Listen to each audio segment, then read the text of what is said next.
Class 9th। हम आपका chapter B class में पूरा पढ़ चुके थे, तो उसके बाद जो प्रश्न बनाने का काम है वो हमारा बच गया था। तो यहाँ पर एक प्रश्न बन रहा है, नाइट ऑफ ब्रोकन ग्लास का क्या अर्थ है। इसका आंसर पेंसिल से आपको दिखाई दे रहा है साफ साफ। नवंबर 1938 के एक जनसंहार में यहूदियों की संपत्तियों को तहस नहस किया गया, लूटा गया, उनके घरों पर हमले हुए, यहूदी प्रार्थना घर जला दिए गए, उन्हें गिरफ्तार किया गया। इसी घटना को नाइट ऑफ ब्रोकन ग्लास के नाम से जाना जाता है। तो ये प्रश्न आपने लिखना है, अगर नहीं लिखा है तो। नेक्स्ट है, छोटा प्रश्न है 1 नंबर का। पोलैंड और उसके पूर्वी इलाके में स्थित गैस चैम्बरों के नाम लिखिए। पोलैंड और उसके पूर्वी इलाके में स्थित मुख्य गैस चैम्बरों के नाम लिखिए। तो ये हैं, बेल्जिक में था ऑजविट्स, सोबिबोर, त्रेबिलंका, चेलमनो और मायदानेक। ये गैस चैम्बर हैं, ये जगह के नाम है जहाँ पर गैस चैम्बर बने हुए हैं। तो इनको आप नोट करना, आपके पेपर में आ सकता है कि पोलैंड और उसके आसपास बने हुए 2 गैस चैम्बरों के नाम लिखिए। इसके बाद हम आ जाते हैं पैराग्राफ नंबर 4 पर, टॉपिक नंबर 4 पर, नाज़ी जर्मनी में युवाओं की स्थिति। तो यहाँ पर जो प्रश्न बनता है आपके लिखने के लायक वो यही है कि नाज़ीवाद के दौरान स्कूलों में क्या हो रहा था। प्रश्न है ये। सेकंड पैराग्राफ की फर्स्ट लाइन है, नाज़ीवाद के दौरान स्कूलों में क्या हो रहा था। तो इसका आंसर मैं बोल रहा हूँ और पेंसिल से भी निशान लग रहे हैं, आप नोट करते जाइए। नाज़ीवाद के दौरान सारे स्कूलों में शुद्धिकरण और सफाई की मुहिम चलाई गई। मुहिम का अर्थ है प्रथा चलाई गई, परंपरा चलाई गई। यहाँ पर यहूदी शिक्षकों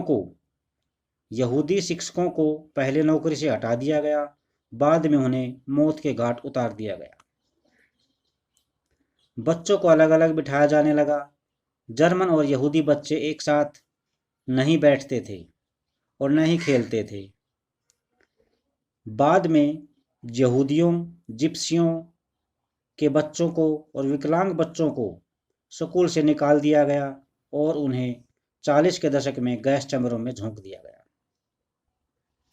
इसके बाद अच्छे जर्मन बच्चों को नाज़ी शिक्षा प्रक्रिया से गुजरना पड़ता था। स्कूली पाठ्य पुस्तकों को नए सिरे से लिखा गया। आप जो मैं बोल रहा हूँ वही लिखना है आपने। स्कूली पाठ्य पुस्तकों को नए सिरे से लिखा गया। नस्ल के बारे में प्रचलित नाज़ी विचारों को सही ठहराने के लिए नस्ल विज्ञान के नाम से एक नया पाठ्यक्रम भी शामिल कर दिया गया। गणित और साइंस की क्लास में यहूदियों को हमेशा नीचा दिखाया जाता था। बच्चों को ये सिखाया जाता था कि वे यहूदियों से नफरत करें और हिटलर के प्रति आज्ञाकारी बने, वफादार बने और हिटलर की पूजा करें। और हिटलर ये मानता था कि बच्चों को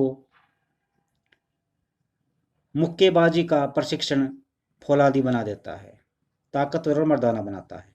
यहाँ तक है भी ये प्रश्न, तो आपने नोट कर लिया होगा या बार बार दोबारा इस वीडियो को देख सकते हो आप।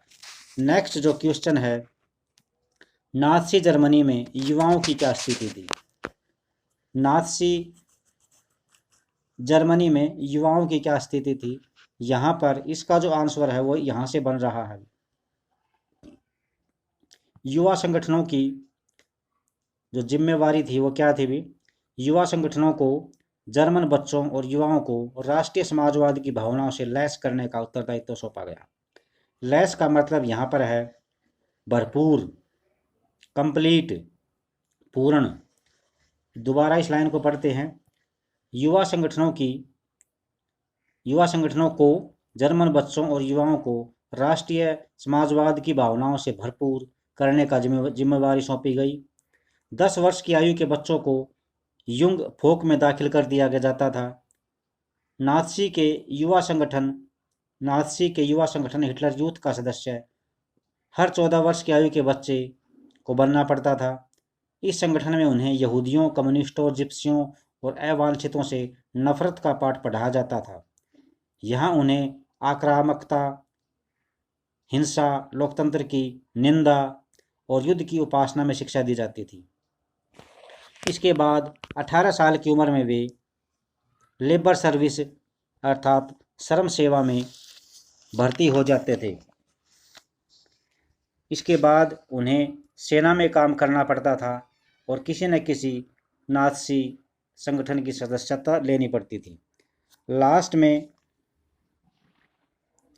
ये लिखना है आपको, 1922 में नात्सी यूथ लीग का गठन हुआ और बाद में 4 साल बाद यानी 1926 में इसका नाम बदलकर हिटलर यूथ रख दिया गया। इस संगठन में 1933 तक 12.5 लाख बच्चों का एडमिशन हो चुका था। 20 से पहले जो भी संगठन थे हिटलर ने उन सभी को ख़त्म कर दिया, भंग कर दिया और बाद में उन पर प्रतिबंध लगा दिया गया। तो ये आपका प्रश्न बनता है अभी, नात्सी जर्मनी में युवाओं की क्या स्थिति थी। नेक्स्ट आपका जो प्रश्न बनता है, मातृत्व की नात्सी सोच का वर्णन करें। नात्सी जर्मनी में मातृत्व की हिटलर की क्या सोच थी, या आप ये लिख सकते हैं मातृत्व की नात्सी सोच का वर्णन करें। तो यहाँ पर आप देखिए इसका आंसर। आज के लिए लास्ट प्रश्न है, बाद में कल बताया जाएगा। नात्सी जर्मनी में प्रत्येक बच्चे को यह सिखाया जाता था कि औरतें बुनियादी तौर पर मर्दों से भिन्न होती हैं। बच्चों को यह बताया जाता था कि पुरुष और महिलाओं के बराबर अधिकार प्राप्त करने का संघर्ष गलत है। इसके बाद आप देखिए, यहाँ पे आइए, हिटलर ने बताया था 1933 में एक भाषण में कि हिटलर ने क्या कहा, मेरे राज्य में सबसे महत्वपूर्ण नागरिक माँ है। यह बात हिटलर ने 1933 में कही थी, लेकिन सारी माताओं के साथ नात्सी जर्मनी में एक जैसा व्यवहार नहीं होता था। उन माताओं को दंडित किया जाता था जो नस्ली तौर पर अवांछित बच्चों को जन्म देती थी, और जो माताएं नस्ली तौर पर वांछित बच्चों को जन्म देती थी उन्हें इनाम दिया जाता था। जो औरतें निर्धारित आचार संहिता का उल्लंघन करती थी उन आर्य औरतों को भी कड़ा दंड दिया जाता था। यानी चाहे वो हिटलर की अनुसार उसी की विचारधारा में विश्वास रखती हों, लेकिन वो किसी यहूदी से शादी कर लेती है तो उन औरतों को भी कड़ा दंड दिया जाता था और उनकी सार्वजनिक तौर पर बुराई की जाती थी। यहाँ तक लिखना है भी इसको, और अगर आप आगे लिखना चाहते हैं तो ये सारा का सारा पैरा है, इसमें जो भी लाइन आपको ठीक लगे वो लिख सकते हैं आप। औरतों के बारे में है ये। आज के लिए इतना ही, नेक्स्ट हम सोमवार को बताएंगे। जब तक आप इस चैप्टर को दोबारा से फिर पढ़िए और बार बार पढ़िए, ताकि आपको जो छोटे प्रश्न आते हैं उसमें आपको किसी प्रकार की समस्या न हो, और अगर समस्या है तो हम वीडियो कॉल कर सकते हैं, और आपकी अगर कोई समस्या है तो आप वीडियो कॉल के माध्यम से या लिखकर हमें बता सकते हैं। थैंक्स।